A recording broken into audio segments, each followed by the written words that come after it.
राजस्थान की 4 हॉट सीटों का गणित हुआ जारी। फलोदी सट्टे बाजार ने सटोरियों ने किया सट्टा बाजार जारी, जिसमें बीकानेर श्रीगंगानगर में भाजपा मजबूत तो सीकर में कांग्रेस और सीपीएम भाजपा के क्या है हाल। राजस्थान की 4 हॉट सीट माने जाने वाले फलोदी सट्टा बाजार ने उनका सट्टा बाजार जारी किया है। कौन सी पार्टी यहां पर जीत रही है, इसको लेकर अब तस्वीर साफ हो चुकी है।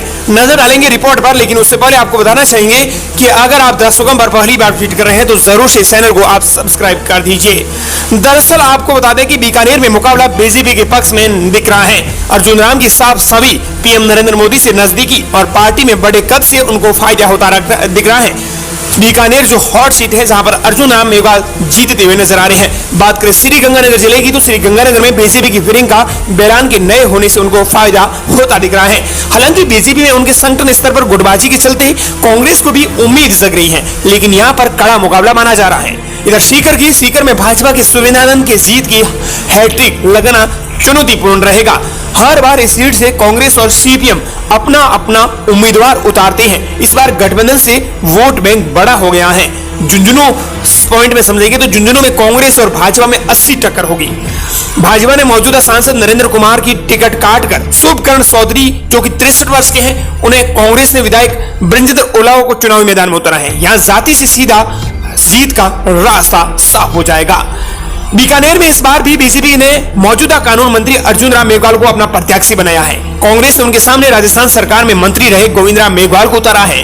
गोविंद राम मेघवाल भी हाल ही में खाजूवाला सीट से विधानसभा चुनाव हार गए थे, तो वहीं अर्जुन राम मेघवाल लगातार 3 बार से सांसद बन रहे हैं। वर्तमान में यहाँ बीजेपी मजबूत दिख रही है। हाल ही में हुए विधानसभा चुनावों में यहाँ बीजेपी को लोकसभा क्षेत्र की 8 विधानसभा सीटों में 6 सीटों पर जीत मिली थी। वहीं विधानसभा चुनावों से सबक लेते हुए कांग्रेस ने यहाँ अपने बागी जाट नेताओं को दोबारा से अपने साथ कर लिया है।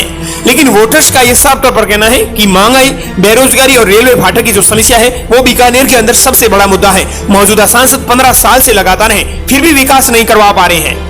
इधर आपको बता दें कि हम एक और सीट की बात करेंगे, श्रीगंगानगर। यहाँ पर मजबूत कौन है? श्रीगंगानगर सीट पर बीजेपी ने अपना प्रत्याशी बदलकर सौंपाया है। भाजपा ने इस बार यहाँ से 4 बार के सांसद निहाल चंद मेघवाल का टिकट काटकर अनूपगढ़ नगर के परिषद की सभापति प्रियंका बैलान को प्रत्याशी बनाया है। कांग्रेस ने कुलदीप इंदौर को प्रत्याशी बनाया है। इंदौरा श्रीगंगानगर जिला प्रमुख भी है, राजनीतिक परिवार से आते हैं। इंदौरा अनूपगढ़ विधानसभा से 2 बार विधायक का चुनाव भी लड़ चुके हैं। दोनों ही बार हार का सामना करना पड़ा था। बीजेपी प्रत्याशी प्रियंका बैलान का ससुराल अरोड़ वंश समुदाय से है। कांग्रेस उनके जनरल कैटेगरी वाले परिवार की बहू होने का मुद्दा जोर शोर से उड़ा रही है। कांग्रेस का दावा है कि एससी रिजर्व पर सीट पर बीजेपी जनरल प्रत्याशी का कब्जा करवाना चाहती है। प्रियंका बैलान की नामांकन रैली में बीजेपी एमएलए गुरवीर बराड़ और जिला अध्यक्ष चरणपाल सिंह के बीच मंच पर खुलेआम प्रदेश अध्यक्ष सीबी जोशी के सामने नोकझोंक हुई, जो पार्टी की गुटबाजी भी सामने आ गई थी। हालांकि बाद में इसे ठीक करने की कवायद की गई थी। तो बात करें यहाँ पर वोटर्स का क्या कहना है। वोटर्स का यहाँ पर साफ तौर कहना है कि यहाँ पर एक कड़ा मुकाबला है। दुकानदार से लेकर किसान तक सब ये कह रहे हैं कि पूरे राजस्थान में लोग मोदी के चेहरे पर वोट करेंगे। उनको जो सभी है और 10 सालों में जो काम करके दिखाया है वो बढ़िया है। तो श्रीगंगानगर सीट का हमने आपको गणित बताया। इधर सीकर की बात करें तो सीकर में भाजपा की हैट्रिक है। कांग्रेस और सीपीएम का गठबंधन को चुनौती है। सीकर लोकसभा सीट पर खास चर्चा है, जहां से कांग्रेस के प्रदेश अध्यक्ष गोविंद सिंह डोटासरा जो जाट समाज से आते हैं, उस सीट पर कांग्रेस को गठबंधन क्यों करना पड़ा? सीकर सीट पर कांग्रेस ने सीपीएम प्रत्याशी अमरा राम को समर्थन दिया है।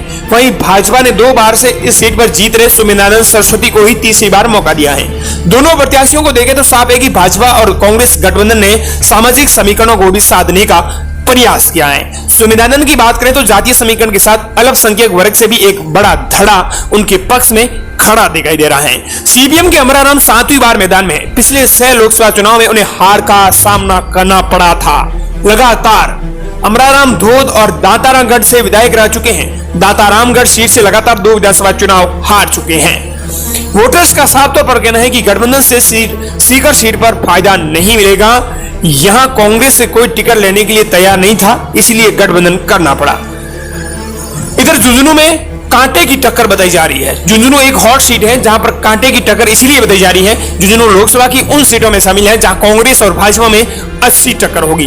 भाजपा से शुभकरण चौधरी और कांग्रेस से विधायक ब्रजेंद्र ओला मैदान में हैं। हालांकि ब्रजेंद्र ओला और बुजुर्ग हैं तो शुभकरण चौधरी काफी छोटे हैं। सिकावटी में ओला परिवार की राजनीतिक विरासत का एक प्रभाव है। ब्रजेंद्र के पिता शीशराम ओला इस सीट से 1996 से लेकर 2009 तक लगातार सांसद रहे थे।